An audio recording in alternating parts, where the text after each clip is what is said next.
Kuanzia sasa hadi tamati mwa taarifa hizi. Na moja kwa moja tuanze na hili ambapo watu 5 zaidi wamefariki kutokana na mafuriko katika sehemu tofauti zinazoathiriwa na mvua kuu kote nchini. Haya yalitangazwa na msemaji wa serikali Mwaura, ambaye anaongoza ujumbe wa serikali kaunti ya Lamu na Tana River. Wakati huo huo, serikali ya kitaifa imetangaza mipango ya kutumia meli za jeshi la wanamaji la Kenya kusafirisha mafuta maeneo ya Lamu ambako vile vile hayafikiki kwa njia ya barabara baada ya barabara kuharibika katika eneo la Gamba kando ya barabara ya Garsen na Lamu.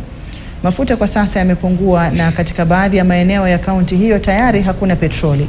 Waziri wa Afya Susan Nakumisha na msemaji wa serikali Mwaura waliozuru eneo la Lamu na makatibu wakuu wawili wa Jumatano vile vile walitangaza kwamba wanajeshi watatumiwa kusafirisha bidhaa hiyo muhimu. Flood-related toll to 165 Kenyans.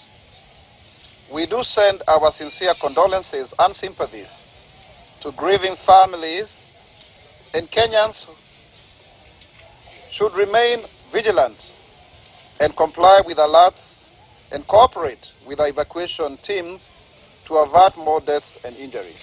Pole kwa wale wa Kenya tuliopoteza, wamefika 165. Lakini waziri, hapa Lamu tumebahatika na ninawashukuru wale wote ambao wanahusika. Hapa Lamu hatujapoteza hata mtu mmoja na natumai hatutapoteza mtu.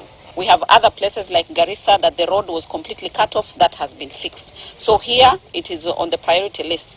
In fact, we shared the cake nationally. The available resources were shared within the committee, and the one that was given the highest allocation was infrastructure, so that the roads can be rehabilitated and maintained. Because if the road is not working, medicine will not arrive. Tukisalia kwenye hilo, wito umetolewa kwa Wakristo wote na pia Wakenya kwa